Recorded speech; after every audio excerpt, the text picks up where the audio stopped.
has Grandpa grown a beard? It's a good question. You know, this doesn't happen very often. I mean, I shave every day, except for my mustache. But you need to know, I think I heard God speaking in my heart. My face was all lathered up. I had the razor just about to shave, just like your dad does and just like Grandpa does. And guess what? I think he says, don't shave for 3 weeks. God spoke to Grandpa. Well, you know, I didn't know for sure. So I went in and looked in the computer, and I just want to find out that if there's a relationship between the period that Jewish people don't shave, men, for 3 weeks. And that's in this time of year. It's called the 17th of Tammuz. Can you say that? Talmud? Or the 9th of Av. In those 3 weeks, it's called the Dire Straits. Dire Straits? Where people get sad. They remember that, you know, angry and mad and bad people came and took down the temple of God. They did it twice in this period of time, on the same day, actually. The same day? Yikes. The 9th of Av. That's on the Hebrew calendar. And Grandpa wants to identify, and he wants other Christians to learn how to identify with Jewish people and learn how to be sad when they're sad and happy when they're happy. And I believe God is really challenging us as Christians to learn about Israel, to learn about what God is doing with Israel and the Jewish people, and how that relates to even Christians that live in other parts of the world. And so, yeah, I'm sort of want to go on this journey of sadness with them for 3 weeks and remember some of the bad things that happened to them, and hopefully can draw closer to God and to the Jewish people through this journey of not shaving, fasting on the 17th of Tammuz, fasting on the 9th of Av, and in the course of those 3 weeks, reading my Bible and praying and learning how to be sad with them. Why do Jewish people have to be sad? Wow. It's too bad they have to be sad. But I think what's more important is God wants Jewish people, he wants everybody to learn how to remember. And when we remember, sometimes we have to remember some of the sad things that have happened in our life, because some of those are often our greatest growing moments before God and in our journey of life. And when we look at Israel's history, Jerusalem's history, Zion's history, we find there was a lot of sad things that happened, because in the time of dire straits, temples, both of them were destroyed on the same day, the 9th of Av. And so they remember that. They remember some of the most terrible things that have ever happened. And you know what's more? I'll tell you.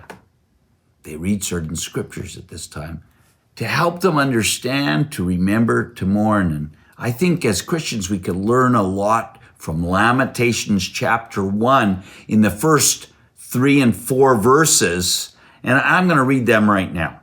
Lamentation 1, it says, I'm using my Bible phone. Judah has gone into captivity. Under affliction and hard servitude, she dwells amongst the nations. Yeah, God scattered the Jewish people into the nations. She finds no rest. All her persecutors overtake her in dire straits. It's in the Bible. And so they remember these sad things that have happened, and they actually come together and mourn, especially the religious Jewish people around the world, and certainly and especially in Israel. I think verse 4 is really special for us Christians to understand, because when you mourn and when you're sad, what really helps is when you have somebody who empathizes with you, and comes along you and comforts you and consoles you. It helps you to feel just a little bit better in a sad time. And Evan, I think that's what God is teaching Christians and Jews. Jews are helping us as we remember some of their sad history and we join and comfort them. And even Isaiah says once, comfort, yes, comfort my people. Speak tenderly to Jerusalem. That there is a reason as Christians or those from the nations to come along sad people that have had some sad history, and so that we can learn to stand with them in good times and in bad times. Hey, Alexia. Yeah? Could you read Lamentations 1 verse 4? You mean Lamentations? Yeah. Sure. The road to Zion mourn, for no one comes to her appointed festivals. Wow. I have to tell you, I've been reading the Bible for many years. I've been standing with Israel for many years. I've been mourning and comforting Jewish people for many years. I've been helping to bring Jewish people for many, many years. But you know, somehow understanding this verse has eluded me. Because to identify with the Jewish people, yes, it's one thing to not shave for 3 weeks and identify and try to understand what it means to mourn with those who mourn. But you know something further? It says here, and maybe I've never really seen this before, the roads to Zion mourn. Why? Because no one comes to the set feasts. There are feasts that God has established. He's appointed.